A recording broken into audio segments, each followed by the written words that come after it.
Mahirap lang sila, Kara, at lahat naman na marangal na trabaho ay napasok na niya.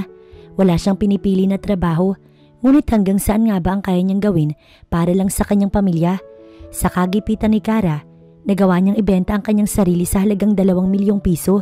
Sapat ba na dahilan ng kagipitan para gawin ang bagay na ito? Alam niyang hindi iyon magiging sapat kahit kailangan, pero walang hindi niya kayang gawin kung para sa pamilya. Pinatulan niya ang alok ng bugaw na si Goring. Pumayag siyang ibenta ang dangal niya kapalit ng 2 milyong piso para sa paglaya ng kanyang ama. Ngunit imbis na galawin siya ng lalaking bumili sa kanya, ginawa siya nitong asawa, binihisan at pinaganda, at pagkatapos iniharap sa kambal nitong anak na nangungulila sa aruga ng isang ina. Ang misyon niya ay alagaan ng kambal, ngunit bukod doon, kailangan din niyang tiisin ng mata pobre at imbestigadora na tiyahin ng lalaki. Para makabayad sa 2 milyon, sapat nga ba nakabayaran ng dangal at buhay niya? Ang katawan niyang milyon ang halaga, buhay at dangal niya ang kabayaran. Kara gising! Agad siyang napabalikwas sa malakas na sigaw ng ate niyang si Misha. Ano na naman kayang problema? Ang aga-aga nitong nambubulabog, nagbabawi pa naman sana siya ng puyat. Ate, ano po bang luhaan ng kanyang kapatid? Si Papa nakakulong. Kinuha siya ng mga pulis dito ngayon lang. Nasa presinto na siya. Kara, anong gagawin natin? Sandaling hindi nakasagot si Kara. Hindi mag-sink in sa utak niya ang nangyayari. Paano nakulong ang ama niya gayong wala naman itong kasalanan? Wala siyang alam na atraso ng kanyang ama. Paanong nakulong si Papa? Si Mama nasan? Naguguluhan si Kara. Marami kang hindi alam dahil inumaga ka nang umuwi. May mga bagay na hindi sinasabi si Papa, Kara. Hindi namin alam na maaaring humantong sa ganito ang lahat. Maging ako walang magawa, Kara. Sandali lang. Ano bang sinasabi mo, Ate Misha? Ipaliwanag mo nga sa akin para naman maintindihan ko. Kara, malaki ang utang ni Papa. Akala kasi niya maisasalba ni Papa ang bukirin natin, pero imbis na makabawi, mas lalo siyang nalubog sa utang. Ayaw na sana niyang humingi pa ng tulong sa iyo dahil ayaw ka na niyang mahirapan, pero mali pala ang naging hakbang ni Papa. Si Mama, sinasamahan si Papa ngayon doon sa kulungan. Baka kasi mabugbog ito kaya binabantayan ni Mama. Paliwanag ni Misha sa kanya kaya naging malinaw ang lahat. Hindi na nagsalita pa si Kara. Agad siyang naghilamos at nagbihis. Wala pa siyang 4 na oras na natutulog, ganito na ang nangyari. Lutang pa rin ang isip ni Kara at hindi alam ang gagawin. Ngunit dapat niyang unahing puntahan ang kanyang magulang. Sumama si Misha sa kanya at pagdating nila sa kulungan ay agad na lumuha si Kara nang makita ang ama niya na kaawa-awa ang lagay. Papa, Diyos ko, anong nangyari? Pa, bakit po humantong sa ganito? Gaano po ba kalaki yung utang na yan at kinilangan mo pang makulong? Anak, ina niya ang nagsalita at siya ay pinakalma. Ang papa mo, nabaon siya sa pagkakautang. Malaki yung interest kaya umabot ito ng 2 milyon. Nanlaki ang mata ni Kara. Po? 2 milyon? Mama, saan po ako kukuha ng 2 milyon pang bayad? Anak, patawarin mo ang papa mo. Hindi siya makakalabas hanggat hindi daw nababayaran ng atraso niya. Luhaan ng kanyang ina at awang-awa sa ama niya. Ang ate mo wala rin siyang perang madidiskarte dahil nagsisimula pa lamang sila ng asawa niya. Ikaw naman hindi sapat ang sahod mo sa pagiging call center mo. Paano na ang papa mo, nak? Hindi ko matignan ng ama mo na nasa loob ng rehas na yan. Napahilot sa sentido si Kara. Hindi rin naman niya matitiis ang kanyang ama. Napabuntong hininga siya bago niyakap ang kanyang luhaang ina. Gagawa po ako ng paraan. Tama na po ang pag-iyak. Wala pong magagawa yan, ma. Hintayin lang ninyo ko hanggang mamayang gabi. Ako na po ang bahala sa lahat.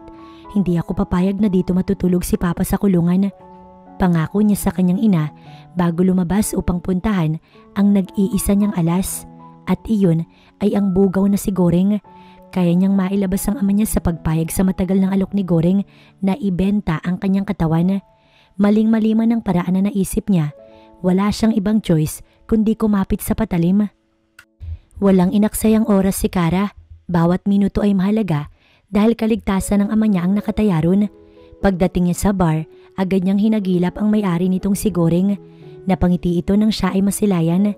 Alam na alam nitong may dahilan ng pagpunta niya ron at talaga namang gipit na gipit siya. Napasyal ka, Kara. Napag-isipan mo na sigurong mabuti yung inaalok ko matagal na. Tumango siya bago sumagot. Goring, kailangan ko ng pera. Desidido na ako sa mga oras na ito. May problema kami. Ang papa ko nakakulong. Nabalitaan ko nga Kara, sabi ko naman sa'yo at darating ang panahon na kakailanganin mo ko eh. Ngumiti ito at tumayo.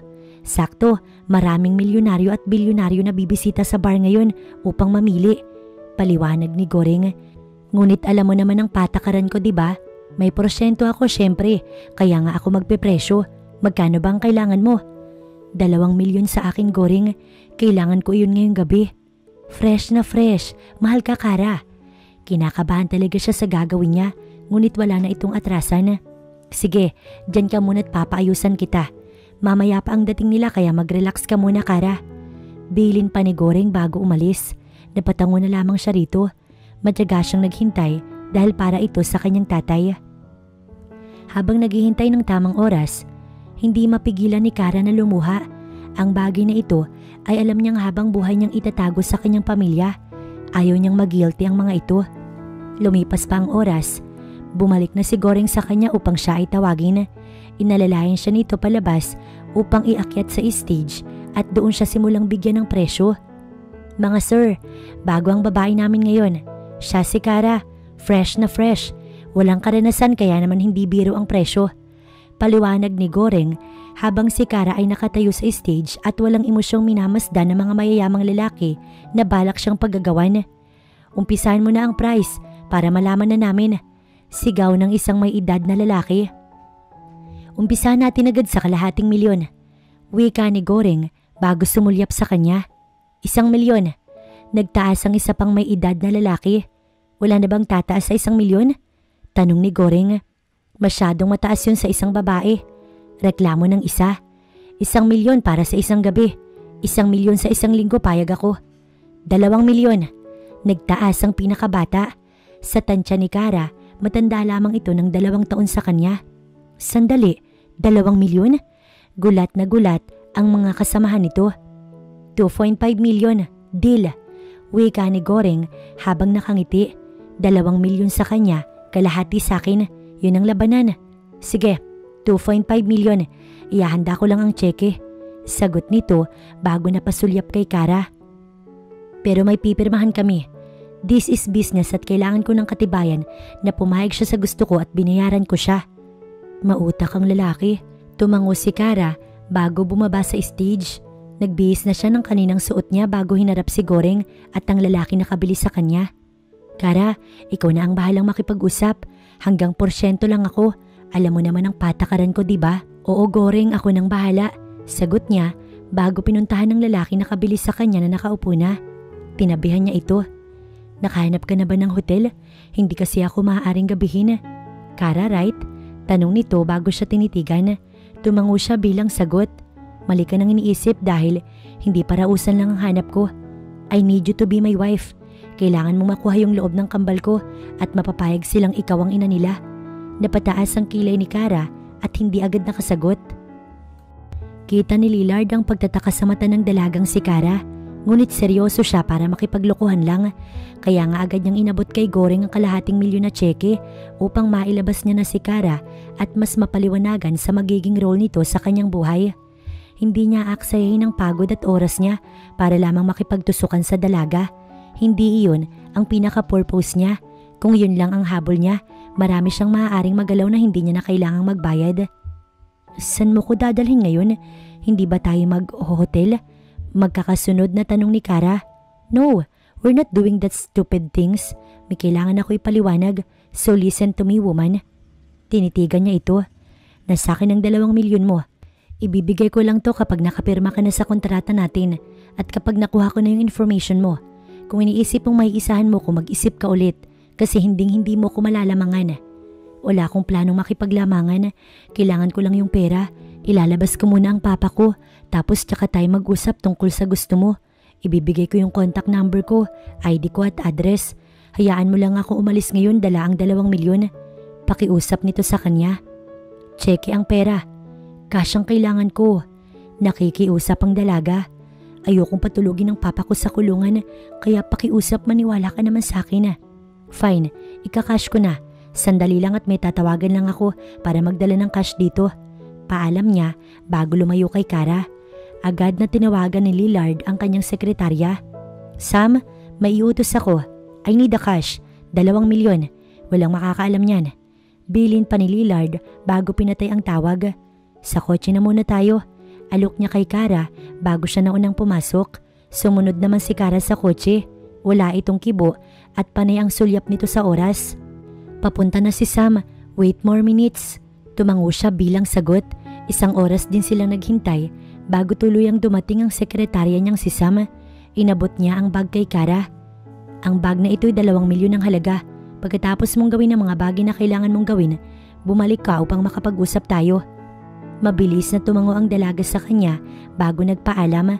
Kampante siyang hayaan na ito dahil alam naman na niya ang information nito. Sam, umuwi na tayo. Wika sa kanyang sekretarya. Habang nasa biyahe pa uwi, pansin niya na takang-taka si Sam. Wala kang pagsasabihan nito, naiintindihan mo ba, Sam? Bilin ni Lillard. Opo sir, maging kay Tita Selena. Hindi dapat niya malaman na naglabas ako ng pera para lamang sa isang babae. Sir, bakit po ba mas ginusto niyong mangwa sa bar kaysa po sa ibang babae? Si Ma'am Diana po yung kakilala ng tita mo. Bakit po hindi siya? Sa tingin mo mabilis ako magtiwala? Hindi ko isusugal ang buong yaman ko sa taong hindi ko naman kilala ng lubusan. Pinaghirapan ng magulang ko ang pag-aari namin. Sa babaeng yun, wala siyang mapapala sa yaman ko dahil kontrata lang ang pinangahawakan niya. Ngunit kung susundin ko si Tita Selena na magpakasal sa nilalakad niyang mga babae sa akin, automatic na kalahati sila ng yaman na meron ako at hindi naman ako papayag doon dahil para to sa mga anak ko. Paliwanag ni Lillard bago nag-focus sa pagmamaneho. Maayos namang nailabas ang ama ni Kara dahil nga sa nabayaran na nito ang atraso nito.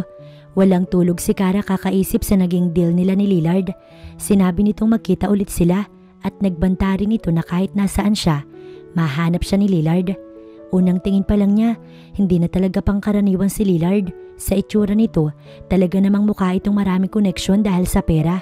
Sa panahon ngayon, money is power. Lahat magagawa mo basta may pera ka.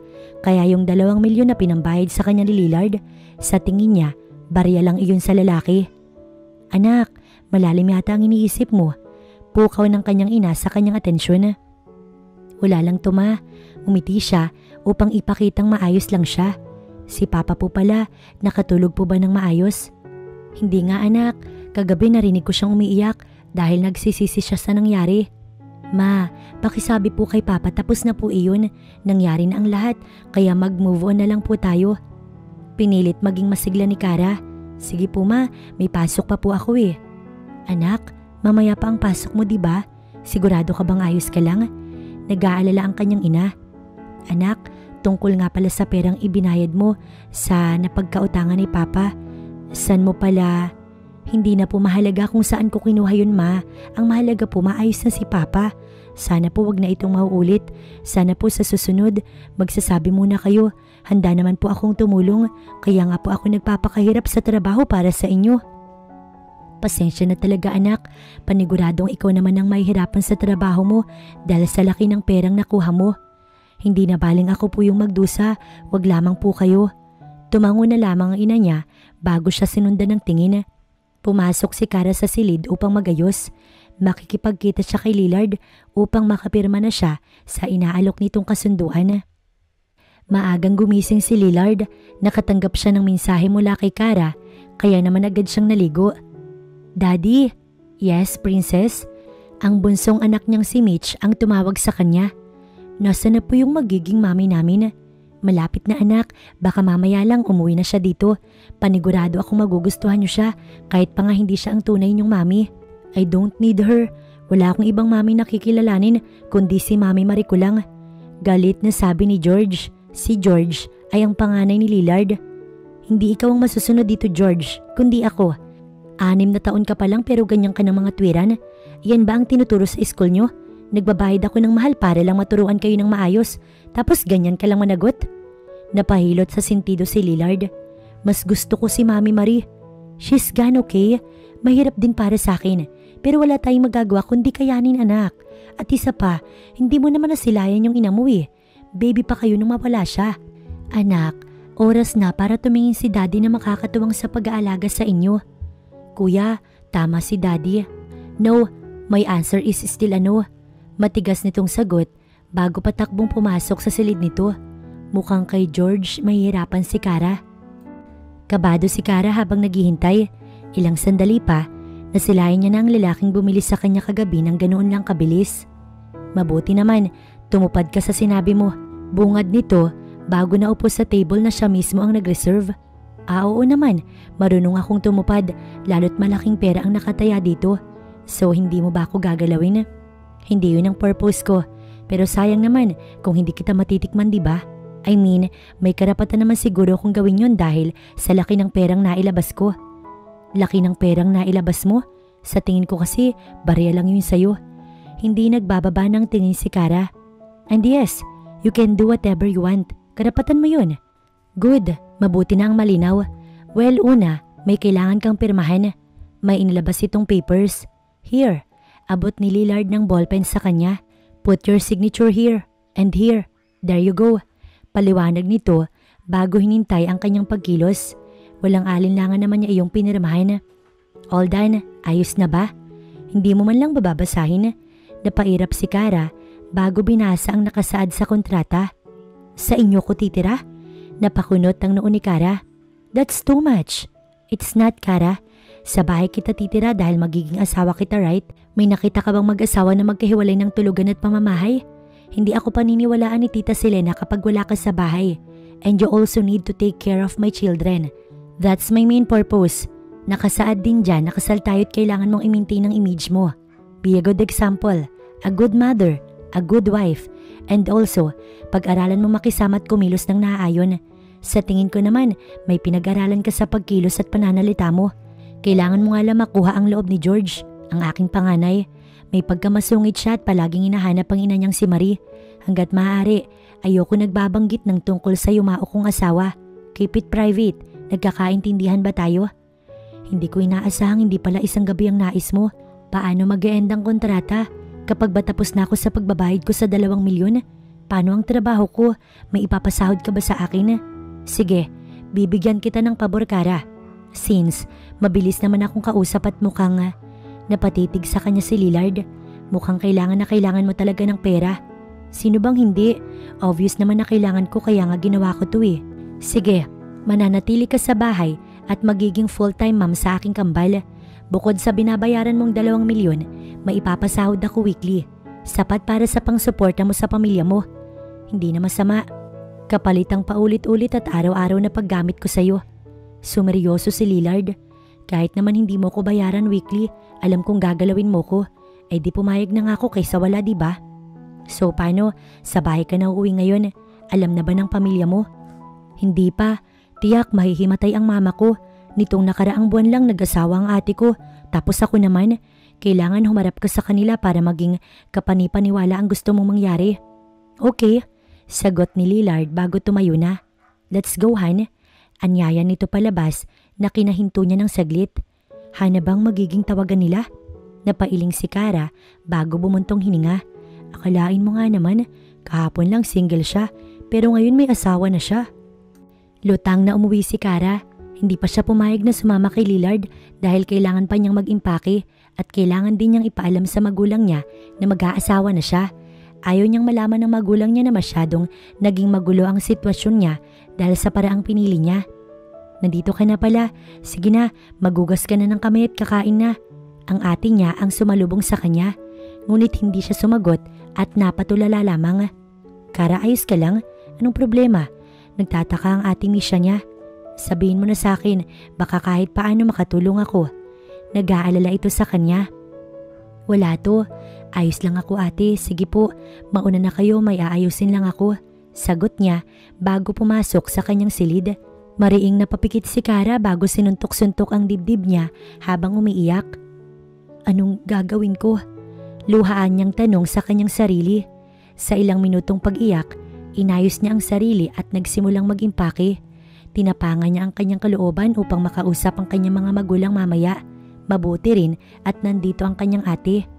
Pagkatapos mag-impake, lumabas na siya ng silid. Mga tapos nang magsikain ng lahat. Inabutan niyang nasa sala ang mga ito.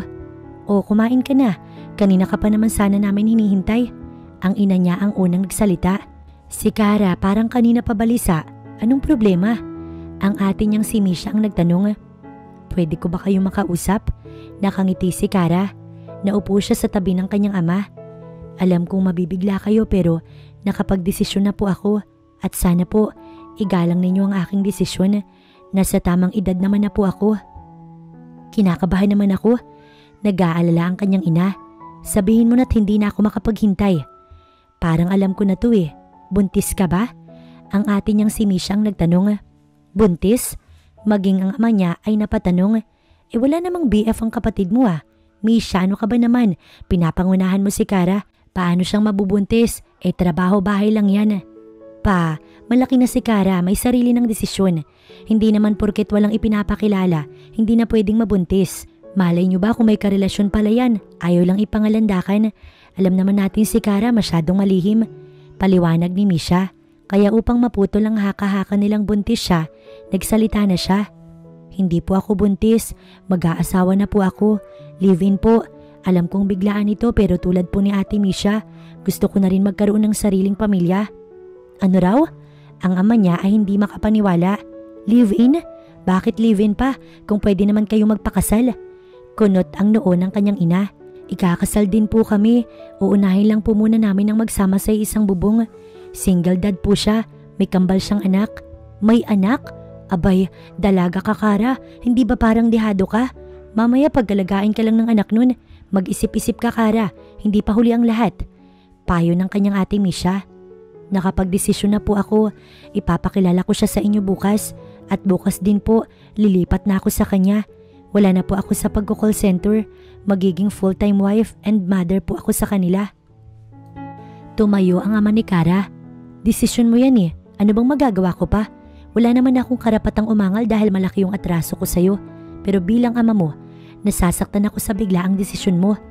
Napayuko si Kara. Sorry po. Ang tangi na sambit niya. Kailangan niya itong gawin dahil bayad na siya. Daddy, where are we going? Tanong ng anak ni Lillard na si Mitch. We're going to Mommy's house. Nakangiting sagot niya sa kanyang anak. Ngayon siya magpapakilala sa magulang ni Kara. Kailangan ito para walang hadlang na maganap. Sabi ko ayokong sumama. Maktol ni George. I don't like her. Kahit pa hindi ko siya nakikita pa, ayoko pong ibang mami. Shut up George and be a good boy. Saway niya sa panganay niya bago pinaandar ang kotse. Nasabi na ni Kara ang address at sinabi naman niyang sila na lamang ang pupunta para na rin sunduin ito. Kalahating oras din ang biyahe patungo sa bahay nila Kara. Pagtapat nila sa pinto, kumatok siya ng 3 beses. Sino ho sila? Ang ate ni Kara na si Misha ang nagbukas ng pintuan. I'm Kara's soon-to-be husband. This is my children, George and Mitch. Pakilala niya sa mga ito. My name is Lillard. Dagdag pa niya. Pasok kayo. Nasa loob si Kara, naliligo pa. Nasabi na nga niya na pupunta nga kayo. Tumango si Lillard bago pumasok. Naupo muna sila at nagmasid. Nasulyapan ni Lillard ang ama ni Kara. Napatango siya dito, ngunit hindi siya nito pinansin. Kaya naman, napagtanto niyang galit ito. Pasensya ka na sa asawa ko. Hindi pa kasi talaga niya matanggap na mag-aasawa na si Kara. Kakaalis lang kasi ng ate niya dito sa bahay. Tapos, si Kara naman ang susunod. Ang ina ni Kara na bigla na lamang sumulpot at nagpaliwanag. Naiintindihan ko po. Ako nga po pala si Lillard. Nagmano siya rito. This is my twins, George and Mitch. Bless kayo. Utos niya sa kambal. Sumunod naman ang mga ito. Napaka-cute naman. Si Kara pala patapos na maligo nakagayak na rin. Nalulungkot lang kami na parang ang bilis. Wala man lang pamanhikan. Pero desisyon naman ito ni Kara kaya iginagalang pa rin namin. Salamat po. Dalagang anak namin. Sana lang wag mo siyang sasaktan. At kung sasaktan mo man siya, ibalik mo na lang siya sa amin ng maayos. Mahal na mahal namin si Kara. Sana maging masaya siya at wag mangulila sa amin. Hindi agad nakasagot si Lillard. Alam naman kasi niyang kontrata lang ang namamagitan sa kanila. Sisikapin ko pang matupad lahat ng bilin niyo. Sagot na lamang niya rito. Ilang sandali pa, lumabas na si Kara dala ang maleta. Ma, nakilala niyo na po sila? Pinilit ni Kara ng umiti at ramdam iyon ni Lillard. Ang papa mo nasa silid. Sinabi niyang huwag ka na magpaalam sa kanya dahil maiiyak lamang siya. Sabi na ng ina ni Kara bagong umiti. Dumalo kayo dito. Opo, si Lillard ang sumagot. Kids, magpaalam na kayo. Nagpaalam naman ng kambal bago sila lumabas na dala ni Lillard ang mga maleta ni Kara. Ilang sandali pa, sumakay na rin si Kara sa kotse. Kapansin-pansin na nanggigilid ang luha nito. "Mommy, are you crying?" Tanong ni Mitch. Mabuti pa ang anak niyang si Mitch, tanggap agad si Kara. Ngunit ang anak niyang si George, walang imik at hindi ito pinapansin. "Sa una alam kong maninibago ka pero pasasaan ba't masasanay ka rin, Kara?" Napatango si Kara kay Lillard. "Sa tingin ko naman makaka-adjust ako. Diyan naman ako magaling eh." Bahagya siyang umiti at napasulyap kay Mitch na kanina pa nakatitig sa kanya. "Hello, sana magkasundo tayo." "We call her Princess. Mas komportable siya." "Ayos lang po, Daddy. Masaya po akong may mami na ako." Natuwa naman si Kara sa masayang pagtanggap ni Mitch sa kanya, habang si George ay nakapamulsa lang at hindi siya pinapansin. Hi. Ako nga pala si Kara. You can call me Mommy or Tita or whatever you want." Pagkausap niya sa panganay na anak ni Lillard. "I don't like you. Stop talking to me." Pagsusungit nito bago siya inirapan. "George." Saway ni Lillard at balak sana itong hawakan ng pigilan ni Kara. "Pabayaan mo na lang muna. Naninibago pa kasi yung anak mo. Maging ako naman naninibago din." Tumango na lamang si Lillard. "Princess, saan yung room mo? Gusto mo bang ihatid kita?" Nakangiting tanong niya sa bunso ni Lillard. "Opo, Mami." Masayang sagot nito, kaya naman inakay niya na si Mitch sa silid nito. Nakipagkwentuhan pa siya sa bata bago ito pinag-shower. Matapos niyang maayos si Mitch, nagpaalam muna siyang i-check si George sa silid nito. Pumayag naman si Mitch kaya agad siyang lumabas. Katabi lang nito ang silid ni George. Agad siyang kumatok ng 3 beses bago nagsalita. "George, anak, ako ito si Mami Kara. Pwede bang makausap ka? I-check ko na rin kung nakapag-shower ka na ba?" Mahinahon niyang sabi. "Go away. I'm fine and I don't need you anymore. Si Mami Marie lang ang gusto ko at siya lang ang magiging mami ko." Pagtataboy sa kanya ni George. "Gusto ko lang naman na alagaan ka. Maniwala ka sa akin. Maayos at mabuti ang intensyon ko. Kahit kailan, walang makapapalit sa mami ko. I hate you all. I hate Dad." Mariing napapikit si Kara. Hinayaan na niya si George. Sisikapin na lamang niya maging komportable ito sa kanya. Kahit pa nga ba binayaran siya ni Lillard para gawin ito, ay totoo naman ang pinapakita niyang pagmamalasakit sa kambal. Hindi niya iyon kayang pikein. Bumaba na muna si Kara sa kusina upang magluto ng dinner. Inabutan niyang may kausap si Lillard kaya hindi siya gumawa ng ingay. "I'm fine, Tita Selena, we're fine. Nasabi ko na rin naman sa ma'am ni Marina, nag-decide na akong..." Napasulyap sa kanya si Lillard bago ito tumayo. Naghanap na lamang si Kara ng maaaring iluto. Kasalukuyan siyang naghihiwa ng mga gulay na ihalo sa sinigang nang mapansin niya si Lillard na papalapit sa kanya. "Anong iluluto mo?" "Sinigang, ayos lang ba? Ayaw ba ninyo ito?" Nag-aalangan niyang tanong. Paborito nila yan. May mga naalala lang ako. Si Marie kasi, lagi niya akong pinagluluto ng sinigang nun." Napaawang ang labi ni Kara. "Pasensya na, hindi ko talaga alam. Sinigang kasi ang paborito kong ulam. I'm sorry." Nagigilty si Kara dahil sa kanya naalala pa ni Lillard ang yumao nitong asawa. "Okay lang." Tanging sagot nito bago siya tinalikuran. Sabay-sabay silang nag-dinner, liban kay George na ayaw talaga silang makasabay. "Ayaw ba talaga niya?" Tanong niya kay Lillard na siyang tumawag sa panganay nito. "Kapag nagutom yun, kakain din yun." Naiinis nitong sagot. "Daddy, bakit po ba ayaw ni Kuya kay Mami Kara?" "Princess, naninibago lang si Kuya. Huwag kang mag-alala dahil gagawin ko lahat para magustuhan ako ni Kuya, okay?" Ngumiti ito bago ipinagpatuloy ang pagkain. Matapos nilang mag-dinner, hindi ito matiis ni Kara kaya naman kinuhanan niya si George ng pagkain at dinalhan ito sa silid nito. "George," tawag niya habang kumakatok. "Hindi ka pa kumakain. Magugutom ka, anak." "I'm not hungry." "Iiwan ko na lamang dito sa labas ng silid mo. Kuhanin mo kapag nagutom ka at kapag may kailangan ka pa, pwede mo kong tawagin." Biling niya bago inilapag ang pagkain nito. Napabuntong hininga na lamang siya bago iiling-iling na pumasok sa silid nila ni Lillard. Napansin niyang nasa shower si Lillard kaya agad siyang tumalon sa kama at nagpretend na tulog na. Ayaw niyang may mangyari pa sa kanila sa first day nila ng pagiging mag-asawa. Naramdaman niyang may tumabi sa kanya. Hindi talaga gumagalaw si Kara dahil ayaw niyang malaman ni Lillard na siya ay gising pa. Sino ba naman kasing makakatulog sa kaba? Ito ang unang beses sa buong buhay niya na may makakatabi siyang lalaki na alam niyang kukuha na sa kanyang iniingatang puri. Alam kong gising ka pa. Dumagundong ang puso ni Kara bago sunod-sunod na napalunok. Kinakabahan ka? Tanong pa nito sa kanya, ngunit hindi talaga kumibo si Kara. Napamulat siya nang bigla na lamang siyang iharap ni Lillard at ibabawan. Nanlaki ang mata niya habang nakatitig sa gwapong mukha ni Lillard. Napansin niya rin na wala itong pangitaas at nakaboxer lang. Gusto niyang bumalik sa sinapupunan ng kanyang ina, ngunit huli na ang lahat. Nandito na siya sa sitwasyong ito. Ito ang unang gabi natin, Kara. Bulong pa ni Lillard bago napangisi. Sisiguraduhin kong hindi ka magsisisi kahit sa performance ko man lang. Napalunok si Kara ng sunod-sunod bago pumikit at nagsalita.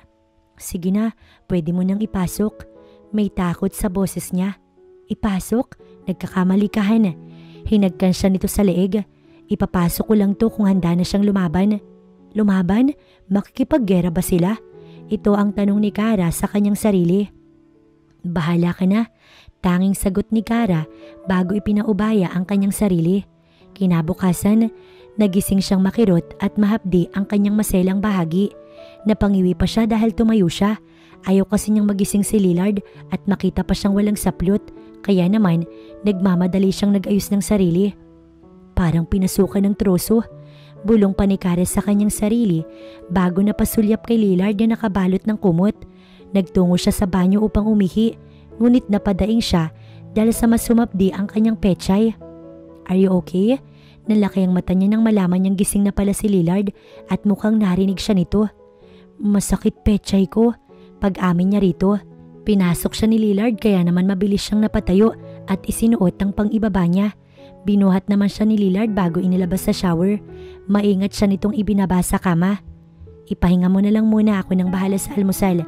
Mamaya pa naman ang pasok ko at yung mga bata, pang mamayang pang alas 8 pang school service. Tumango na lamang siya. Tawagin mo ko kapag hindi mo kayang palitan ng sarili mo. Namula si Kara. Di naman ako baldado. Pabulong niyang sagot. Pero iika-ika kang maglakad. Napangisi ito sa kanya bago siya iniwan. Napairap si Kara sa inis. Kaya lang naman siya hindi makalakad dahil kay Lillard. Eto rin naman ang may kagagawan. Napabuntong hininga siya bago nahiga. Ayaw niyang wala siyang ginagawa pero ano nga bang magagawa niya? Masakit ang pechay niya. Ilang minuto pa nga siyang nagmuni-muni at naisipan niya nang tumayo para babain si Lillard. Mamaya, isipin pa nitong masyado siyang nag-iinarte. Aware naman siyang masakit talaga sa umpisa pero hindi lang niya na-imagine na para palang binabare na ang pechay niya. Oh, akala ko ba masakit pa? Natigilan si Lillard at napasulyap sa kambal. Yung sugat mo masakit pa? Pag-iiba nito. Hindi naman na. Tipid niyang sagot bago napasulyap sa kambal. Good morning, Princess and Kuya George. Ngunit hindi siya pinansin ni George. Good morning, Mami Kara. May sugat ka po? Bakit po? Nag-aalala si Mitch. Lumikot ang mata niya dahil hindi siya makatingin kay Mitch ng maayos. Ayos naman na, Princess. Natusok kasi ako eh. Pagsisinungaling niya bago napasulyap kay Lillard na nakangisi at parang inaasar pa siya. Careful, Mami. Yes, anak. Sagot niya bago nilapitan si Lillard. Ako na magluluto. Doon ka na sa mga anak mo. Bulong niya rito. Kaya ko na, Lillard. Pamimilit niya pa. Tumango naman na ito at naupo na katabi ni George. Matapos nilang mag-almusal, inasikaso niya na ang kambal dahil parating na ang school bus. Si Lillard naman ay nagayak na rin dahil may importanteng meeting, kakatawag lamang ni Sam. Ingat, kumaway siya sa kambal, ngunit si Mitch lang ang kumaway pabalik sa kanya. Si George, hindi man lang siya tinapunan ng tingin. Napabuntong hininga si Kara. Pakiramdam niya talaga magiging mahirap ang panunuyo niya. Bumalik na siya sa loob ng mansyon upang si Lillard naman ang asikasuhin. Nakita niyang mali ang suot nito sa necktie, kaya naman nag-volunteer siyang ayusin ito. Paano ka nakasurvive sa pagni-necktie?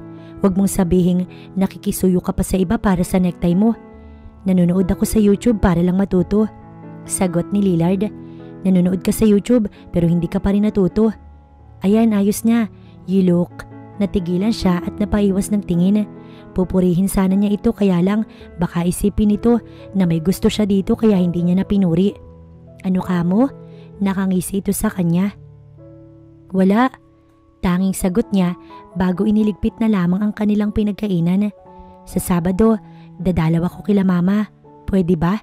Pag-iiba niya sa usapan. Isasama mo ba ang mga bata? May gagawin ka ba sa Sabado? Magtataka sila kapag hindi ka kasama. Tanong rin ni Kara. Pero sige, gagawa na lang ako ng paraan. Sa tingin ko naman, wala akong gagawin. Napatango siya bago inabot ang lunch na ginawa niya para kay Lillard. Baka lang gusto mong magbaon. Tinitigan nito ni Lillard. Nagabala ka pa, salamat. Mauna na ako. Ito naman ang trabaho ko, diba? Ngumiti ng bahagya si Kara. Anong gusto mo para sa dinner? Ikaw. Kumindat ito at natatawang lumabas. Napailing-iling si Kara bago bumulong. Bastos talaga. Nababagot si Kara kaya naman nanood na lamang siya ng TV.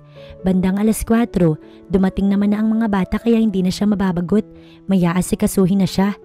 Mami, sinalubong niya si Mitch. Good afternoon, princess. Hi, Kuya George. How's your day? Inirapan lamang siya ni George at dumiretso na ito sa kwarto. Si Mitch naman, ngumiti sa kanya. Magiging okay din siya, Mami. Kakausapin ko si Kuya. Ayos lang, princess. Sige na, magpalit ka na. Magagawa lang ako ng merienda ninyo. Utos niya na agad naman itong sinunod. Habang naggagawa si Kara, bigla na lamang may nag-doorbell kaya naman itinigil muna niya ang ginagawa at pinagbuksan ito. Ngunit napakunot noo siya dahil hindi naman niya ito kilala at wala rin naman siyang inaasahan na bisita. Sino po sila? Magalang niyang tanong. Katulong ka dito? Taka nitong tanong. My name is Lisa. Sinabi ni Tita Selena na dito muna ako tutuloy para mabantayan ng mga bata. May nagbabantay na sa kanila. Oh, really? Who is it? Ako. Kasi nga maid kanila. New maid? Last time na dumalaw ako, sila lang mag-aama dito eh. Asawa ko ni Lillard, hindi ba niya nasabi? Kailangan niyang panindigan ang pagiging mag-asawa nila sa kasunduan. Ito ang bili ni Lillard. What? Asawa? Hindi ito makapaniwala.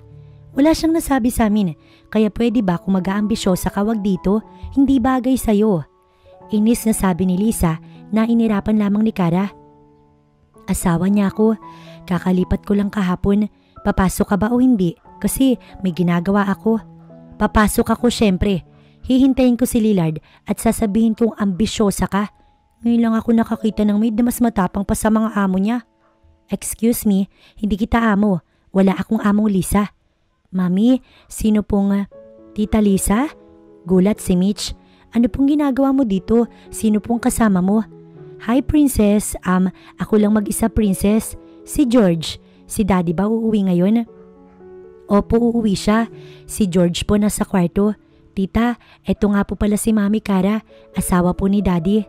Pakilala ni Mitch na ikinangiti ni Kara. Si? Napangisi si Kara bago inaya na si Mitch na magmerienda. Tawagin ko lang si Kuya George. Paalam pa ni Kara na tinanguan naman ni Mitch. Ngunit hindi nakatiis si Lisa at sinundan niya ito. Nasa tapat na sila ng pinto ni George nang hablutin ni Lisa ang kanyang buhok. Sino ka ba talaga? Anong pinakain mo sa kanila at nauto mo sila? You gold digger! Dinuro pa siya ni Lisa. Muli pa sana siya nitong sasabunutan nang biglang bumukas ang pinto ng silid ni George. Nakita ni George na hawak ni Lisa ang buhok niya. Akala niya wala itong sasabihin o hindi man lang siya nito papansinin. Tita Lisa, stop hurting her. She's our new mom. Seryosong sabi ni George. No, inuuto lang niya kayo, George. I said stop, sigaw ni George na kinagulat din ni Kara. Mommy, umiiyak si Mitch nang lumapit ito sa kanya. Tita Lisa, stop hurting Mommy Kara. Stop crying, saway ni George sa kapatid niya. Hinila ni George si Kara at Mitch pababa sa hagdan. Please call Dad, thanks, pakiusap ni George bago ito naupo sa couch. Gustong matuwa ni Kara dahil mukhang natatanggap na siya ni George. Ipinagtanggol siya nito. Fine, I'll wait your dad here. Inis na inirapan siya ni Lisa na makababa ito. Naupo ito sa tabi ni George. Sweetie, I'm sorry for being overreacting. Napailing-iling si Kara. Imbis na humingi sa kanya ito ng tawad, ay mas ginusto pa nitong kay George. Marahil natatakot itong hindi pansinin ni George. Ranas niyang hindi pinansin ni George, kaya naman alam niya ang feeling. Ma'am, uuwi na po ba si Dad? Natatakot po kasi akong saktan ka ulit ni Tita Lisa. Bulong sa kanya ni Mitch. Kinandong niya ang bata. Don't worry anak, may hero naman na si Mami. Napasulyap siya kay George habang nakangiti. Mukhang gusto na ako ni Kuya George. Ang saya naman po. Pero mamaya na lang tayo magsaya anak. Bulong niya bago hinawi ang buhok nito. Ilang minuto lang, humahangos na pumasok si Lillard sa mansyon.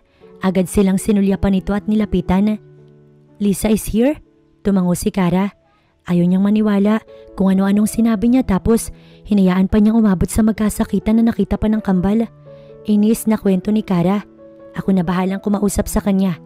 Tumango na lamang siya at hinayaan si Lillard na puntahan si Lisa. Ano kayang gagawin ni Daddy? Tanong ni Mitch. Mag-uusap lang sila anak, hindi na maulit ang nangyari kanina. Pasensya na, nasaksihan pa ninyo ang bagay na iyon. Ayoko lang po may nag-aaway Mami. Wala na princess, promise ni Mami yan. Napabaling naman siya kay George na nakamasid pala sa kanila. Pasimple niya itong nilapitan. May gusto ka bang kainin? I'm not hungry. George, salamat nga pala sa pagtatanggol mo sa akin kanina kahit pa nga hindi pa palagay ang loob mo sa akin. Anak, pangako, magiging mabuti akong ina. Alam kong hindi ko mapapantayan o mapapalitan sa puso ninyo ang tunay niyong ina. Pero totoong mga anak ang turing ko sa inyo kahit pa anong mangyari. Paliwanag ni Kara bago niyakap si George. Naramdaman niyang gumanti ito ng yakap, kaya naman abot tenga ang ngiti niya. Habang hinihintay si Lillard at Lisa, nilibang muna niya ang kambal. Si George ay nakangiti na sa kanya at nakikipag-usap na ng maayos. Sa Saturday or Sunday pala, bibisita tayo sa lola at lola ninyo. Sa parents ko, gusto ba ninyo makita ang farm namin? May mga animals po ba sa farm nyo? Manghang tanong ni Mitch. Oo naman anak. Ikaw ba Kuya George, may gusto ka bang animals? I love chicken. Sakto, marami si Papa niyan, tsaka may tanim din kaming palay. Excited na po ako. Tuwang-tuwa si Mitch, pero gusto kong dalawin si Mami. Napayuko si George, lagi namin siyang dinadalaw tuwing weekends.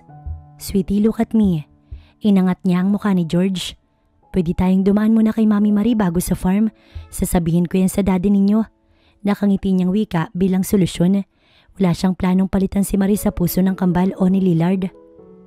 Samantala si Lillard naman, galit na hinatak si Lisa patungo sa silid nila ni Kara upang ito'y makausap. Alam mo bang na-cancel ko ang mahalagang meeting ko dahil sa pagiging immature mo, Lisa? Pwedeng wag kang sumigaw. I didn't know, okay? Malay ko ba naman na nag-asawa ka na pala talaga? Wala man lang kaming alam ni Tita Selena. Nilihim mo sa amin because? Nakataas ang kilay sa kanya ni Lisa. Dahil ayokong pigilan ako ni Tita Selena sa taong nais kong maging ina ng kambal. We love each other. She's my life now. At pati kambal gusto siya. Alam mo, malapit mo na ako mapaniwala. Pagak na tumawa si Lisa. Sa tingin mo, maniniwala ako Lillard? Kailan lang nung pumunta ako dito single ka pa. Tapos ngayon kasal ka na at nagsasama na kayo. Maniwala ka man o hindi, wala akong pakialam. Of course, I have care for you Lillard. Lalo na sa mga bata, ano ka ba naman? Marie is my best friend at sa akin niya kayo binilin. Even Tita Selena, ako yung pinagsasabihan niya na bantayan kayo. Pero lagi mo kong tinataboy at nagtiis ako kasi akala ko hindi ka pa nakaka-move on kay Marie. But I'm wrong. I guess I'm wrong. Napangisi si Lisa. Bakit hindi ako? Lagi naman ako nasa tabi mo kahit noong nandito pa si Marie. Noon pa man, mahalaga na kayo sa akin. And you know me Lillard, kaya umaasa akong kung magmamahal ka ulit. Umaasa akong ako yun Lillard. Siya yung gusto ko Lisa at hindi ikaw. Kahit pa palagi kang nasa tabi ko, hindi ko magawang maturuan ng puso. Hindi ako naniniwala. Kailangan mong patunayan ng totoo bago mo ako mapaalis sa buhay mo Lillard. Sa ngayon, pinadala ko ni Tita Selena dito para makasama kayo. Para samahan kayo. Next month pa yung uwi niya kaya pinakiusapan niya ako. Hindi na kailangan, may nag-aalaga na sa amin. Tulad ng sabi ko, mapapaalis mo lang ako kapag napatunayan mong totoo yung sinasabi mong mahal mo siya. Lumabas na si Lisa. Napamura si Lillard dahil sa tigas ng ulo ni Lisa. Hindi naman niya ito mapupwersa dahil kapag nagsumbong ito sa Tita Selena niya, katakot-takot na pag-iimbestiga ang gagawin nito. Sa ngayon, kailangan muna niyang mahasa si Kara sa pagpapanggap para pag dumating na ang Tita Selena niya, wala itong makitang bahid ng pagsisinungaling. Kinagabihan, sabay-sabay silang nag-dinner. Tumabi siya kay Kara at palaging nakangiti dito dahil matindi pa sa imbestigador si Lisa na hindi sila tinatantanan. Kain ka ng kain, Han. Ang sabi niya kay Kara, napasulyap ito sa kanya. Ayoko nagugutom ka. Dagdag pa niya. Corny mo, Daddy. Naiiling na sambit ni George habang si Mitch ay natatawa naman. Gusto na rin matawa ni Kara pero kita niyang pigil na pigil ito. Hindi na ako makapaghintay na madampian ng iyong labi aking mahal na binibini. Napangiwi si Kara. Daddy's weird tonight. Naiiling na sabi ni George. Gusto na lamang magpalamon ni Lillard sa lupa sa mga oras na ito. Maging si Kara ay nawiwirduhan na kay Lillard samantalang si Lisa naman panayang irap sa kanya at wala itong balak na umalis. Matapos niyang magligpit, umakyat na siya sa silid nila ni Lillard upang mag-shower. Nakita niya si Lillard na nakaupo sa kama habang nagtitipa sa laptop. Hindi niya ito inistorbo, dumiretso na lamang siya sa shower room. Matapos niyang mag-shower, tumabi na siya sa kama. Madahan lamang dahil ayaw niyang maistorbo si Lillard sa ginagawa nito. T-shirt na maluwag at naka-andis lang siya. Mas komportable kasi siyang matulog ngayon ng naka-andis lang. Hindi naman na siya nahihiya kahit papaano kay Lillard dahil may nangyari na sa kanila at nakita na nito ang kabuuan niya. Hindi ako makapag-concentrate sa totoo lang. Sambit nito bago napasulyap sa kanya. Kaya naman napakurap-kurap siya. Bakit? May ginawa ba akong mali? Iniingatan ko nga huwag ka maistorbo. Pasensya na. Paano naman ako makakapag-focus kung naka-andis ka lang? Naakit ako, Kara. Napapalatak ito. Pasensya na. Mabilis siyang umalis sa higaan at balak magpajama nang hilahin siya ni Lillard pabalik sa kama. Ipinatong nito ang laptop sa side table bago siya inibabawan. May naalala pala ako. Ha? Maang-maangan ni Kara. Iwas ang tingin niya sa mata ni Lillard dahil tila ba napapaso siya sa titig nito. Sabi ko, ikaw ang gusto ko sa dinner, right? Napangisi ito. I know corny ako at hindi ako marunong maglambing. But those words, sinabi ko lang dahil nakamasid si Lisa.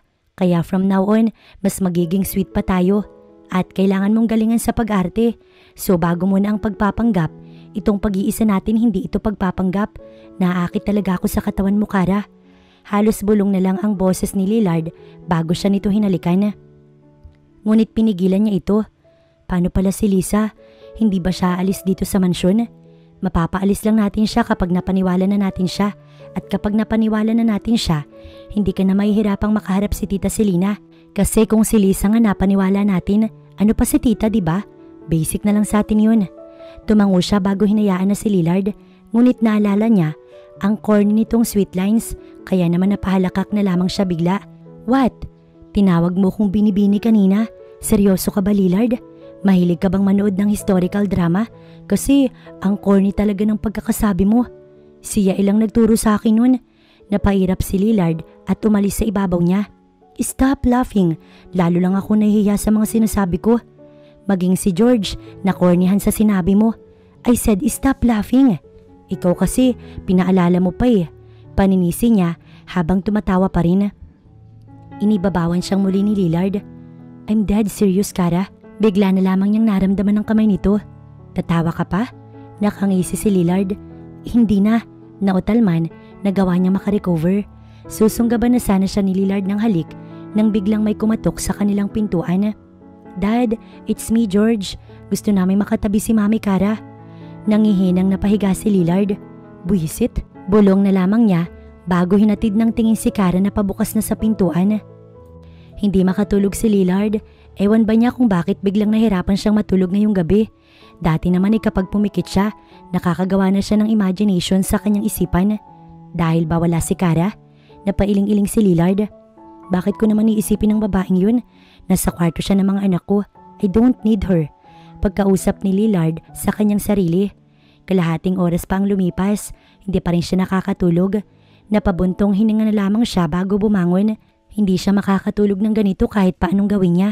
Kaya naman, lumabas na lang muna siya. Nagulat na lamang siya na makitang kasunod na pala niya si Lisa. Mukhang nakainom ito sa itsura nito. Pagewang-gewang kasi ang lakad nito at malayo pa lang, amoy niya na ang alak. Careful, inalalayan niya si Lisa. Sorry, napangiti ito. Napadami yata ang inom ko. Nakakita kasi ako ng wine sa ref, so naisipan kong inumin, pampatulog lang pero nasobrahan nga ako. Maupo ka muna, magtitimpla ako ng kape. Sandali, hinawakan ni Lisa ang kanyang braso bago napatingala sa kanya. Bakit hindi ka pa natutulog? Nasaan yung asawa mo? Kasama siya ng mga bata. Nais na mga ito na makatabi si Kara, kaya hinayaan ko na muna. Kung ganoon pala, pwede akong Naputol si Lisa sa sinasabi nito at tumayo.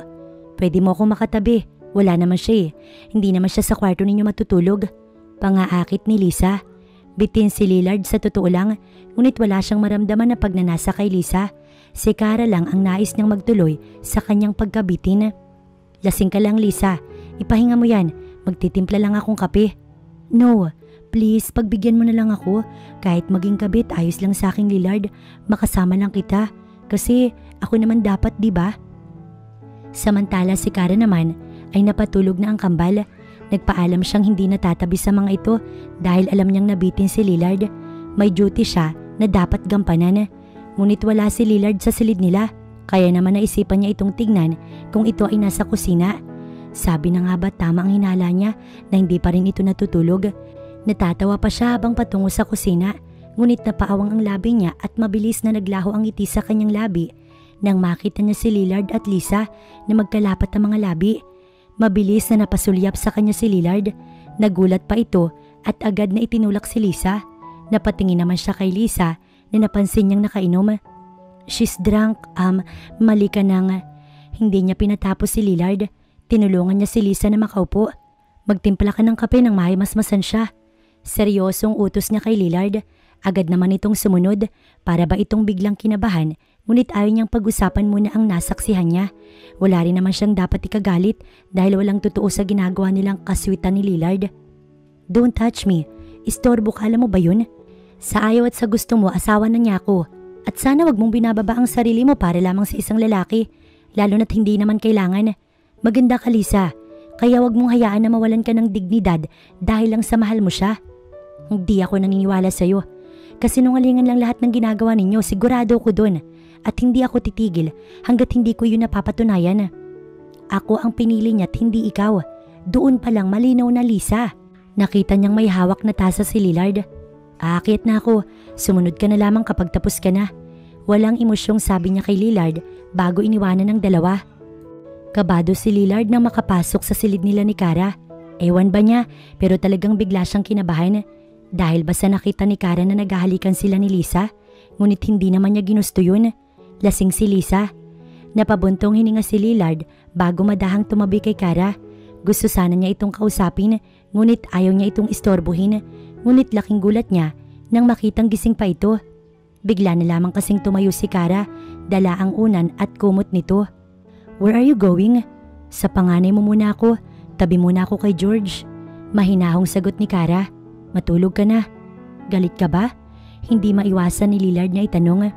Hindi ako galit. Naiinis lang ako dahil wala kayong pakundangan at wala kang respeto sa akin. Ginagalaw mo ko while... Hindi na pinatapos ni Lillard si Kara. Hey, pwede bang magpaliwanag para naman malinawan tayong dalawa dito? Tama na yung nakita ko, Lillard. Hindi naman ako bulag. She's drunk, Kara. Ginawa mo kong asawa pero nagpapatira ka ng iba dito. Sino ba talaga sa amin ang mas kailangan mo? Alam kong nagbabayad ako ng utang, pero kailangan ba pati siya makasama ko sa iisang bubong? Pati ba siya kailangan kong pakisamahan? Akala ko ba, Tita Selena mo lang ang kailangan kong paniwalain dito? Ano ba si Lisa? Sige nga, sumagot ka. Hindi ko kasi maintindihan kung bakit ka natatakot sa kanya. Ni wala naman siyang pruweba ng tungkol sa kung anong meron tayo, Lillard. Hindi ako makikisama sa babaeng yun, pero hindi rin ako magiging bastos. Sa tita mo lang ako dapat makisama. And that's final. Napangiti si Lillard imbis na magalit kay Kara. Kapag pala nagagalit ka, nakakapag-English ka. Ano naman sa'yo? Bawal ba? Masama ba? Inirapan siya ni Kara. 1 linggo kang hindi makakatusok sa akin, Lillard. Napasabunot si Lillard sa buhok niya nang padabog na isinara ni Kara ang pinto paglabas nito. Talagang ang galit sa kanya si Kara. Napabuntong hininga siya bago ipinikit na lamang ang kanyang mga mata. Bukas na bukas, kakausapin niya na si Lisa tungkol sa pagtuloy nito sa kanila.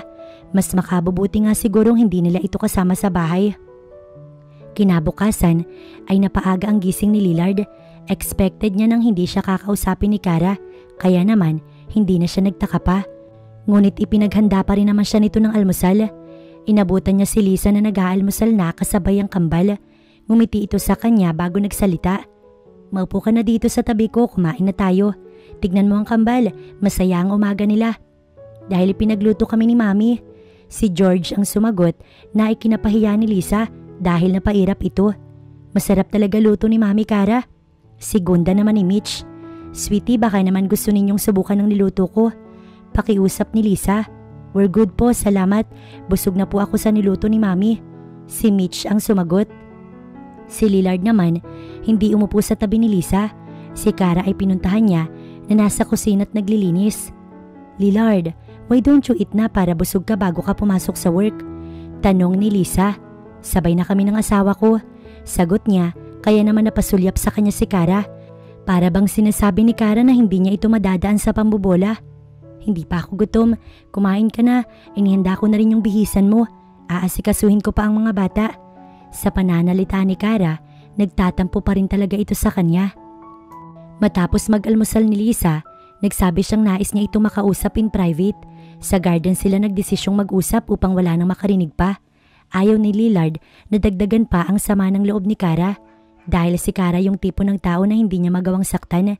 Masyado itong mabait at marunong din naman itong mga tuwiran. May point naman ito, kaya nais niyang kausapin si Lisa tungkol sa pananatili nito. Ano bang pag-uusapan? Nakangiting tanong ni Lisa. Sorry nga pala kagabi, I was just really drunk, you know. Kapag lasing ang isang tao, madami silang nagagawang hindi maganda. Hindi lang naman ito tungkol sa kung anong ginawa mo kagabi. Sumeryoso si Lillard. Hindi ko alam kung anong nasa isip ni Tita Selena. Ba't ito lang ang masasabi ko? Hindi mo na kailangang bantayin ng kambal dahil may asawa na ako. May mami na sila. Alam kong concerned ka sa amin at salamat. Look, sinusubukan kong bumuo ng pamilya ulit kasama yung anak ko kay Marie. Masakit din para sa akin ang pagkawala niya pero hindi ko naman pwedeng itigil ang lahat. Minahal ko si Marie at mananatili siyang alaala sa puso ko. At ikaw, Lisa, naging mabuting kaibigan ka sa aming mag-asawa. Hanggang ngayon, inaalala mo pa rin kami. Napabuntong hininga si Lillard. Pero hanggang kaibigan lang talaga ang kaya kong ibigay. Pakisabi na lang din kay Tita Selena na maayos na ako. Hindi niya na kailangan mag-alala pa. I'm sure, happy din ang magulang ko para sa akin. Ibig sabihin ba, pinapaalis mo na ako sa buhay mo? Nanggigilid ang luha ni Lisa. No, hindi naman sa ganun, pero gusto kong mag-set ng boundaries. May asawa na ako, Lisa, at ang pinag-aawayan namin na ikaw. Ayokong palagi kami magkagalit dahil lang sa nandito ka, kaya sana maintindihan mo ko. Sa tingin mo ba, matatanggap siya ni Tita Selena? Ano naman sa akin kung hindi siya matanggap ni Tita? Siya ba makikisama sa asawa ko? Kasal na kami sa mayor at ikakasal pa kami sa simbahan, Lisa. Patutunayan ko yun sa inyo na walang kasinungalingan ng lahat ng to. Paninindigan ni Lillard. Pagkasabi niya ng mga salitang yun, ay para bang gumaan ang pakiramdam niya. Makakaasa kang wala na ako mamaya. Sana lang maging masaya ka. Nakayukong sabi ni Lisa bago siya iniwan. Napahilot si Lillard sa kanyang sentido. Matapos ang pag-uusap nila, nagpaalam na siya kay Kara na papasok na siya sa trabaho. Ngunit ang totoo, hindi siya dumiretso sa trabaho. Dinalaw niya si Marie at ang kanyang magulang na katabi lamang ng puntod ng yumao niyang asawa. Pagdating niya sa sementeryo, inilapag agad niya ang bulaklak na binili niya. Nakatitig siya sa puntod ng kanyang ama't ina. Kaya siguro magulo buhay ko ngayon kasi wala na kayo para gabayan ako. Ewan ko ba kung tama ang desisyon ko, Dad, Ma'am? Sa tingin ko tama naman eh. Mabait naman si Kara at gusto na nga siya ni George. Sa tingin niyo ba magiging maayos itong setup na pinili ko? Napasulyap sa kalangitan si Lillard. Ganito ginagawa ko kapag ayaw kong tumulo yung luha ko. Sana lang wag ninyo kong pagtatawanan ni Marie dyan kung nasan man kayo. At para kay Marie, lumapit siya sa puntod nito. Alam mong minahal kita. Oras na ba para sumubok ulit ako? Sa tingin ko kasi wala nang totoo sa ngayon eh. Palagay ko, pera lang ang kailangan nila sa akin. Isang malamig na simoy na hangin ang dumampi sa balat ni Lillard. Gabayan mo ko, Marie. Hindi ko alam kung paano magsisimula. Hindi ko alam kung dapat ba na magmahal ako muli. Nagigilty ako kung magmamahal man ako. Gusto kong magpigil pero paano kapag dumating yung araw na nahulog na ako ng tuluyan? Napaluhod si Lillard habang nakangiti sa puntod ni Marie. May umagos na luha mula sa kanyang mga mata, ngunit agad niya iyong tinuyo. Dumiretso na si Lillard sa kanyang trabaho, ngunit hindi niya inaasahang nandoon pala si Yael. Tamang nakausap niya ito sa text habang papunta siya sa opisina. Naikwento kasi niya na totoong kailangan niyang manuyo kay Kara dahil sa naging hindi nila pagkakaunawaan. Aga mo dito? Bungad niya sa kaibigan. Napadaan lang. Dinaanan ko lang yung problemang sinasabi mo. Napaalis mo na pala si Lisa? Nagkukwento sa akin, pinag-awayan niyo daw ng wife mo. Kahit naman ako magagalit at aawayin si Sir kung ako si Ma'am Cara. Sabat naman ni Sam. May point ka, Sam, pero sa tingin mo, paano masusuyo si Cara? Kasi hindi marunong itong pare ko eh. Natatawang sabi pa ni Yael. Gumana ba yung bilin ko na sabihin mo? Naalala na naman ito ni Lillard kaya sumakit ang ulo niya. Buisit, naalala ko na naman. Alam mo bang nasabihan akong weird ni George habang si Cara naman ay tawa ng tawa. Napairap si Lillard. Ayoko nang magpaturo sa'yo. Napasulyap siya kay Sam. Sa'yo na lang ako siguro since babae ka naman. Pwede naman po. Hindi naman ito tumanggi. Una na ako pare ko, kaya mo na yan. Mukhang tinatamaan na tayo ah. Panunokso pa ni Yael na inirapan niya lamang. Paglabas ni Yael, agad siyang lumapit kay Sam imbis na mag-asikaso sa tambak niyang trabaho. So what do you think? Paano ba Sam? Nauna ba sir? Madami pong work eh. Oo ngayon na, 1 linggo akong walang natigilan siya dahil masyado siyang nagiging madaldal. Baka 1 linggo niya akong hindi ka usapin. Papunta pa naman kami sa parents niya. Palusot na lamang ni Lillard. Sige sir, turuan kita. Ipinaliwanag lahat ni Sam sa kanya at kung minsan napapangiti pa nga siya. Matapos ang maghapon sa trabaho, maaga siyang umuwi. Nais niyang makapag-dinner silang maayos at masaya. Porsigido si Lillard. I'm home. Nakangiting wika niya na makapasok. Sinalubong naman siya ni Mitch. Ngunit wala si George kaya napakunot ang kanyang noo. Where's your kuya? Nasa kusina po kasama si Mami. Okay, puntahan na natin sila princess. Kinaragan niya si Mitch at inilapag nang makapasok sila sa kusina. Nagawi ang tingin niya kay Cara na busy sa pagluluto. Han, I'm home. Malapit na niluluto ko, pahintay na lang. Tanging sagot ni Cara kaya napabuntong hininga siya. Matapos itong magluto, naghain na si Cara. Nakamasid lamang siya dahil ayaw nitong magpatulong. Hindi tuloy niya na-enjoy ang food. Matapos ang dinner, ay nagugas pa si Cara ng pinggan habang ang kambal ay nagpahinga na. Tutulungan na kita, alok niya, ngunit hindi siya nito pinansin. Wala na si Lisa, kinausap ko na siya. So? Anong so? What do you mean by that? Kunot ang noo ni Lillard. Anong gusto mong gawin ko, Lillard? Mag-celebrate ako? Hey, you still mad? Alam mo ba na pumunta ako kanina sa puntod ni Marie? Napangiti si Lillard. At sa parents ko. Napatigil si Cara. Sabi ko sa mga bata bago tayo dumiretso bukas sa parents ko, dadaan muna tayo sa mami nila at sa parents mo na rin. Niyakap na lamang niya bigla si Cara mula sa likuran. Hindi ka na ba galit? Sa tingin mo mag-iinarti pa ako kung ganyan ang itsura mo para ka nakikiusap? Ibig sabihin, lumawak ang ngiti ni Lillard. Una na ako sa kwarto, ako na mag-aayos. Bulong pa ni Lillard bago natatawang nagtungo sa silid nila. Natatawang napailing na lamang si Cara. Alam niyang gusto na namang maka-score ni Lillard. Matapos niyang maghugas, sumunod na nga siya sa silid nila. Nagulat na lamang siya dahil may roses pa sa kama. Ano na naman nga bang kalukuhan ang pumasok sa utak ni Lillard? Han? Napalingon siya kay Lillard na nakaboxer na lamang. Napakamot siya sa ulo bago kunot noo kay Lillard. Anong meron? Wala lang, natutuwa lang ako. Mahinahong sagot nito bago siya kinarga. Kamuntik pa nga siyang mapasigaw. Ano bang ginagawa mo? Naglalambing? Ano pa nga ba? Lillard, hindi naman natin honeymoon. Don't worry, ipaparanas ko sa iyo ang pinaka... Hindi niya pinatapos si Lillard. Maaga pa tayo bukas, magpahinga ka na. Hindi porket bati na tayo okay na. Magpahinga ka muna kahit ngayong gabi lang. Ang pechay ko naman ay nandito lang. Nawala ang ngiti ni Lillard. Nag-effort ako eh.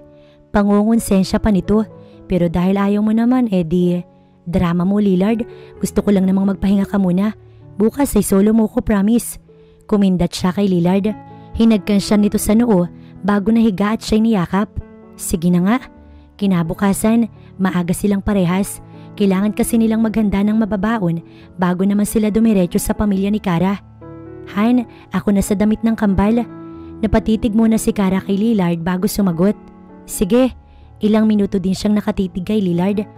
Napansin lang niya na kahit wala na si Lisa, tinatawag pa rin siya nito sa napag-usapan nilang endearment. Sweet din ito at maintindihin. Masaya silang nagagayak nang may mag-doorbell.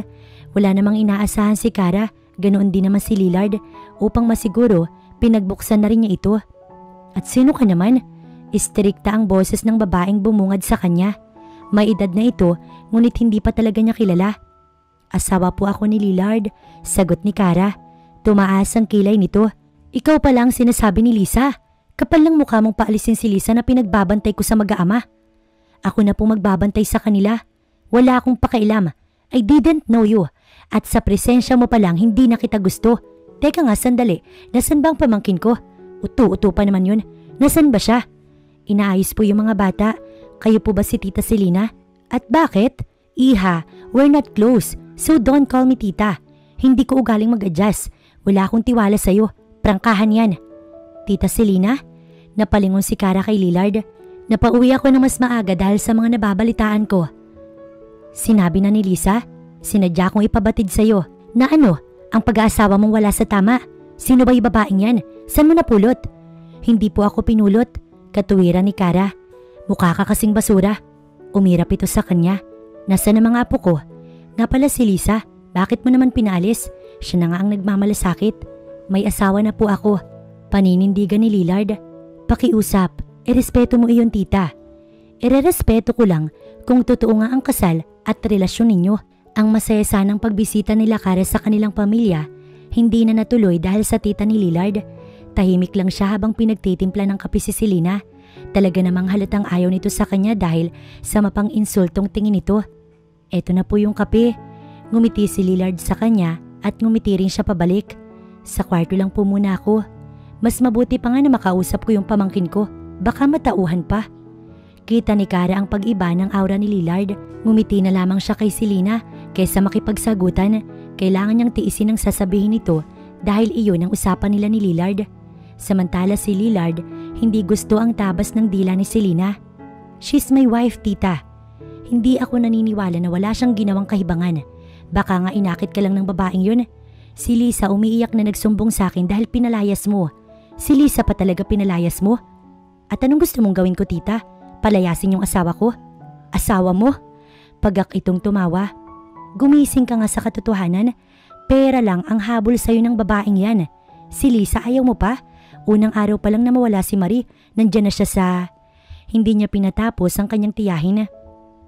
Wag na wag mong isasama si Marie sa usapan. Nananahimik na si Marie, tita. Si Kara na ang asawa ko ngayon. Siya na ang ina ng kambal. Mahal mo talaga siya? Sige nga sabihin mo, kasi baka naman pampalipas oras mo lang yan. Baka lang bagot ka't kailangan mo ng parausan. Na hindi ko nga nabalitaan ay kinasal ka na pala kahit sa mayor pa yan. Nalaman ko lang nitong umuwi ako. Bakit inilihim mo sa akin? Personal life ko to, tita. Seryosong sagot ni Lillard. Hinding-hindi mawawala si Marie sa puso ng mga bata. Pero hindi naman pwedeng itigil namin ang buhay namin dahil lang wala siya. Kalokohan. Alam ko ang nakakabuti sa'yo, iho. Kapatid ako ng ina mo. Tita mo ko at never kitang lolokohin. Napangisi si Lillard, ngunit ayaw na niyang pagsalitaan pa ang kanyang tiyahin. Nirerespeto na lamang niya ito at hahayaan ng kinuha nitong pera sa kanyang ina. Tulong niya na iyon kay Selena. Hindi niya na i-mention pa kung paano niya nalaman na sakim talaga si Selena. Hindi mo nga masabing mahal mo yung tao. Halata naman sa kilos ninyo. Tsaka alam kong may tinatagong lansa ang babaeng yan. Wait for it, ilalabas ko yan. Umalis na si Selena na galit pa rin. Napahilot na lamang sa sentido si Lillard. Patayo na sana siya, ngunit nasulya pa niya si Kara na nakikinig pala kanina pa. Huwag mo na lamang pansinin si tita. Tumango na lamang sa kanya si Kara. Why are you crying? Nakita kasi ni Lillard na may umaagos na luha sa mata ni Kara. Sana huwag niyang guluhin ang pamilya ko. Wala kasi silang alam sa sitwasyon ko. Hindi ko alam kung makakayanan ba ni Papa kapag nalaman niya. Shh! Niyakap niya si Kara. Walang makakalabas, okay? Don't worry. Pagpapagaan niya sa loob ni Kara. Imbis na masira ang araw nila sa tiyahin ni Lillard, ay nagpumilit si Lillard kay Kara na ituloy ang kanilang lakad. Nalingid sa kalaman nila, gumagawa na pala ng malaking hakbang si Selena upang maipahiya si Kara. Yes, akala ko po hindi na matutuloy. Natutuwang sabi ni Mitch nang makasakay sila sa kotse. Si Kuya George, kanina pa bumubulong kasi gusto niya daw makita yung pinangako ni Mami Kara na chicken sa farm. Pangako ni Mami yun? Natatawang tanong ni Lillard. Han, wala kang sinasabi sa akin about sa farm. Iyon yung tinubos ni Papa na nakasanla. May taniman din ng palay at may lote na ginawa naming farm. Paliwanag ni Kara. Ayos pala no, doon na lang tayo laging mag-picnic. Pwede naman. Nakangiti si Kara sa mga ito. Pwede daan muna tayo sa sementeryo? Paalala ni Kara nang initian ni Lillard. Pagdating nila sa sementeryo ay agad silang naglapag ng binili nilang bulaklak habang si Kara piniling kay Marie mauna. Si Lillard at ang kambal nasa puntod ng parents nito nakatabi lamang naman ng kay Marie. Napasulyap sa kanya si Lillard. Umiti siya bago napatitig sa puntod ni Marie na may nakalagay na litrato. Hi, nice to meet you. Panimula ni Kara. Pasensya ka na, ngayon lang ako nakapagpakilala. Yung kwarto mo pala, nandun pa yung mga lumang gamit mo. Ayaw din kasing ipagalaw ni Lillard. Sobrang mahal ka talaga niya. Matamis nang umiti si Kara kahit na may kaunting kirot sa kanyang puso. Habang si Lillard nakatitig naman sa kanya at nakikinig.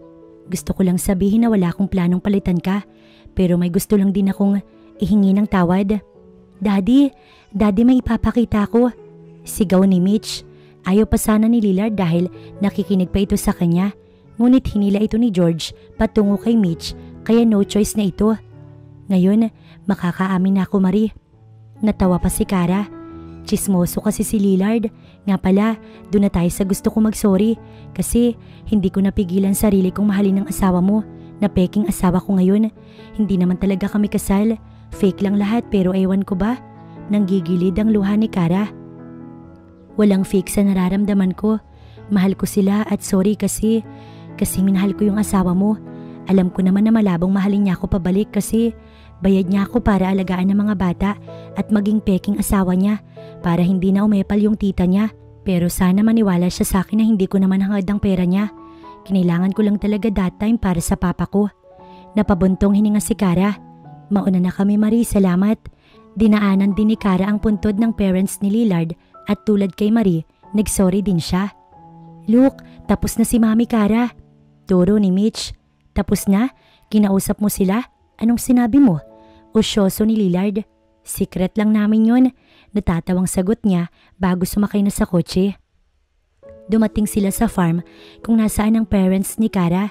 Nasabihan na kasi niya mga ito na doon na magkikita-kita. Masayang masaya si George dahil nakita nito ang mga alaga nilang hayop tulad na lamang ng manok, bibe at aso. Mano po, magalang na nagmano si Lillard. Mabuti at napasyal kayong magpamilya. Ang ama niya ang nagsalita. Opo papa, every weekend po ay nandito kami. Si Lillard ang sumagot. Maganda yan para makapasyal ang mga bata. Natutuwang sagot ng ama ni Kara. Masaya silang nagkabanding na magpapamilya. Ngunit lingid sa kalaman ni Kara ay ito na ang huling kasiyahan niya dahil alam na ni Selena ang sikretong itinatago nila ni Lillard. Masaya naman ang naging pagbisita nila. Kinagabihan ay umuwi na sila upang makapagpahinga na rin. Ngunit laking gulat nila Lillard at Kara nang makitang hinihintay sila ni Selena.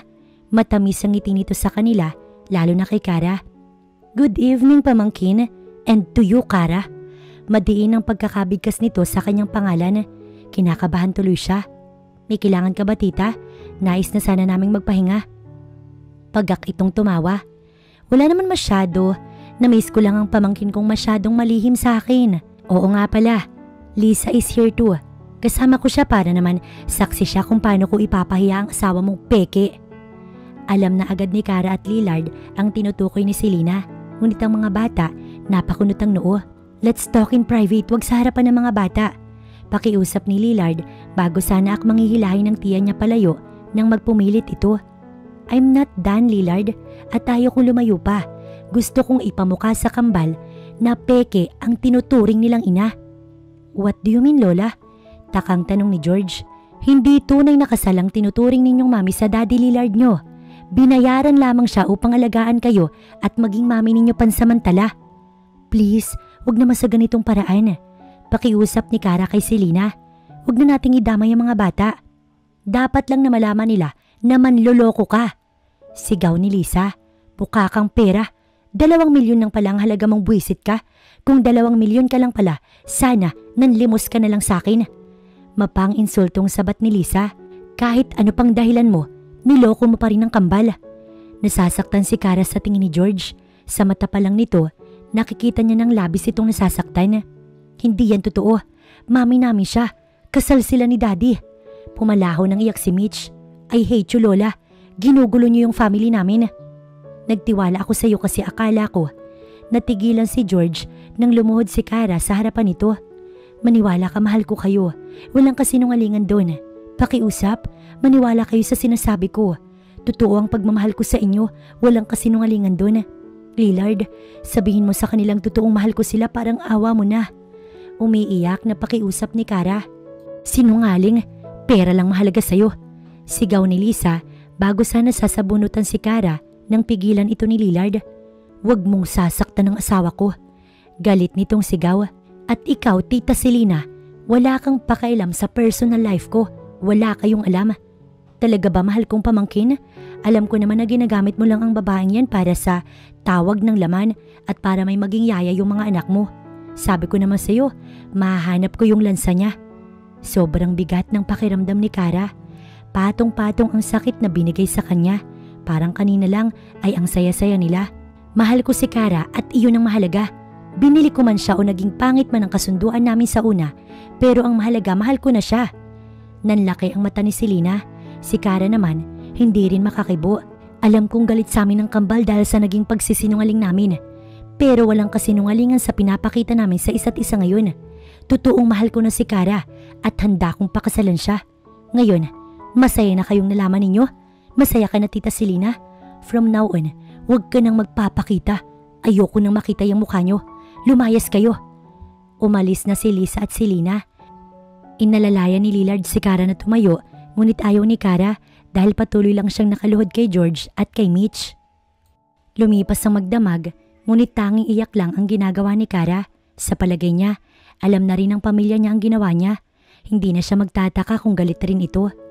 Matulog ka na, hanggang ngayon umiiyak ka pa rin. Umaga na, Kara.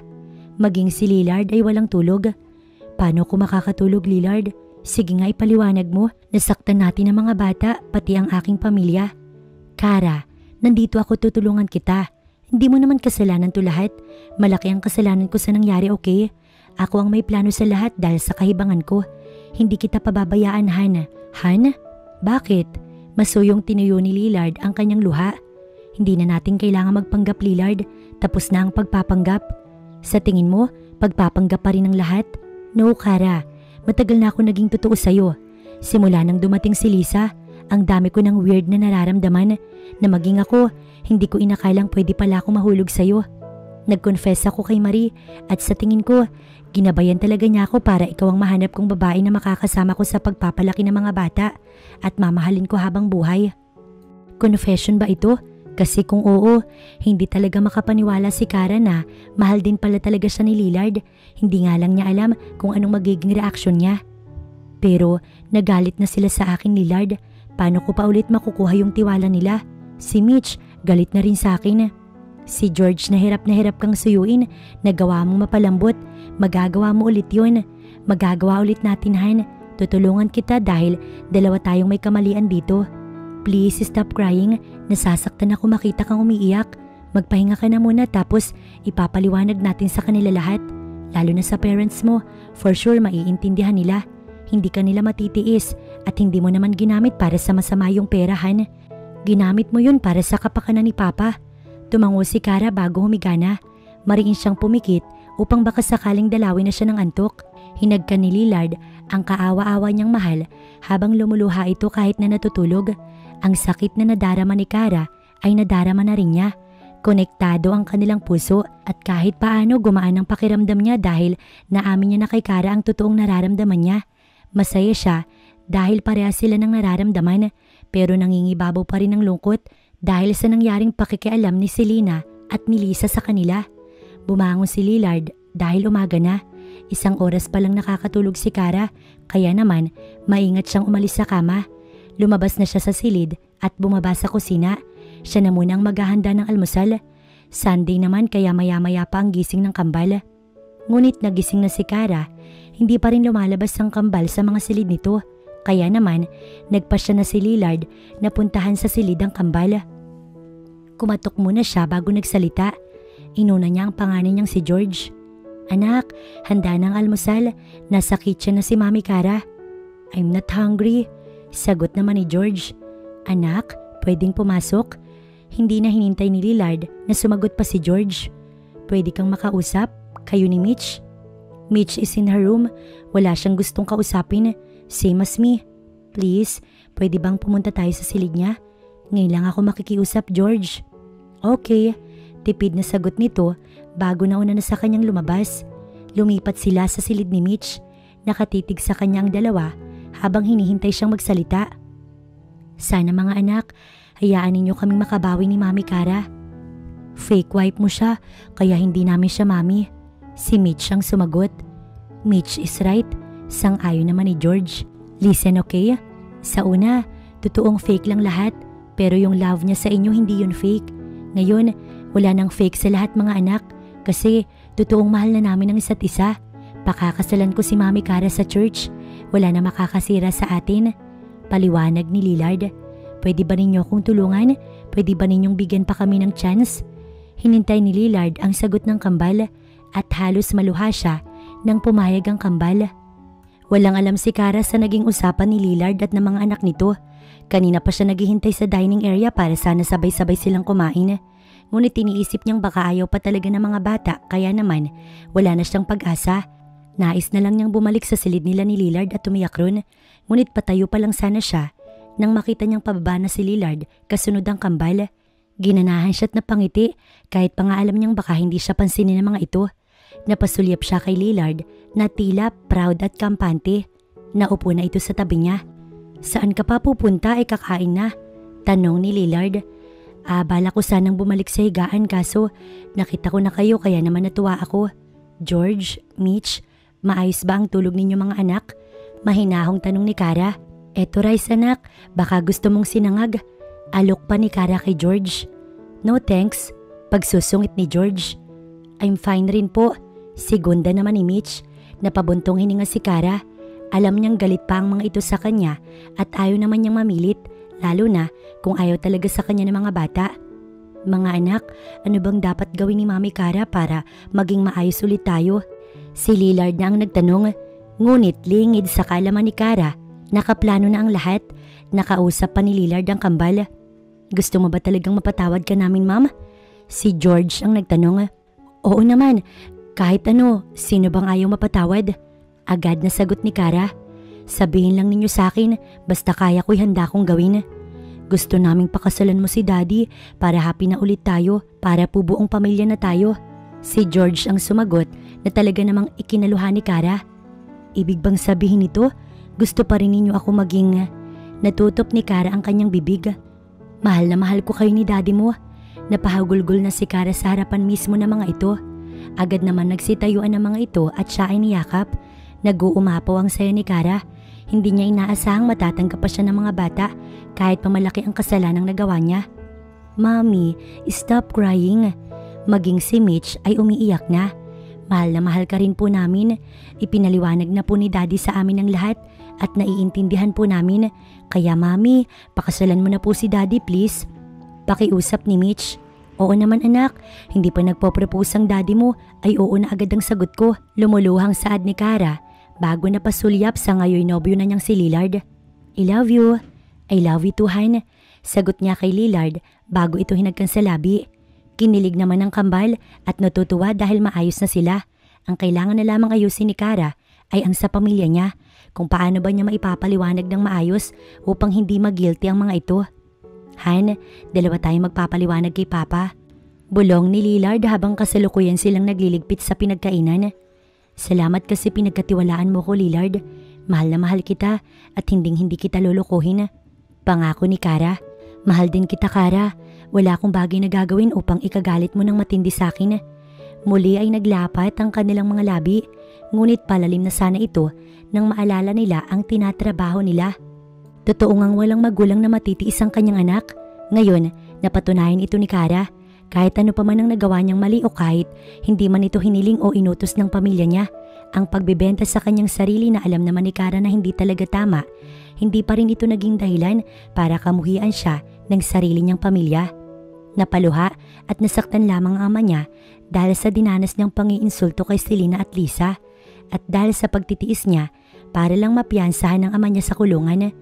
Totoong nakakabilib ang tadhana ng bawat tao.